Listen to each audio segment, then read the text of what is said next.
As one person said, if you want to walk on water, you have to get out of the boat. So we have to get out into the world and share Jesus with others. I think Lisa came, it's been about 6 years ago now. I think she first came to Trinity as a visitor. Lisa and I met just actually through our sons. They had moved here from Pennsylvania, and our sons were on the same ball team. I met Carol at the baseball field, and in fact, she was one of the first people who talked to me of my son's teammates. Just Lisa and I would meet to walk often, and there was just a lot of miles together, side by side, and I think she had kind of a theoretical approach to faith. I believed in a general philosophy that there was a God and that everyone was trying to get to the same place. So not in a Christian God, but in something that didn't touch me. Lisa's son was baptized one year at a local church, and she and Rob, I don't even think were even there. But it was one of Sean's desires, and he said, I just really wish my mom and dad would come to church. And I said, well, why don't you just pray about it? We'll all pray about it.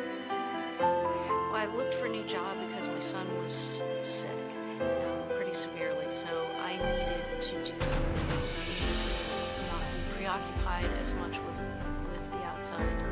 And then we had a position open up here as parish administrator is the best way to describe it. I had worked at a church before, but not a Christian church, and I thought, well, I really believed they wouldn't accept me.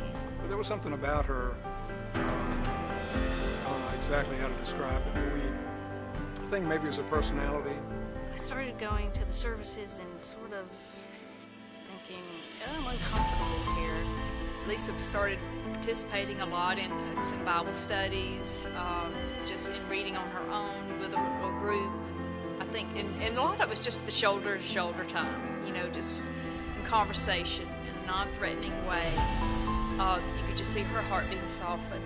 It just kept growing, and the feeling just continued to.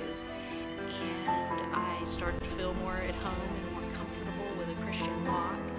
It took a long time. I was about ready to club her on the head, but it took a while. But, you just have to be patient. There's no substitute for the time. I mean, there came a time when she became a believer. Confirmation is always a special day here. It was a wonderful day because I had a friend who brought me to Christ, involved in that. I think when she realized that through the words the bishop said to all of those who were gathered and throughout that service, that it just became even more real for her. I think it's in 1 Peter 3:15, I hope I'm correct, where it just says to serve Christ alone and to be ready to give response to anyone who asks for the joy you have. What's the reason? But to do so with gentleness and respect. I don't know that I did anything that anybody else wouldn't do. It was just make a friend, be a friend, bring a friend to Christ.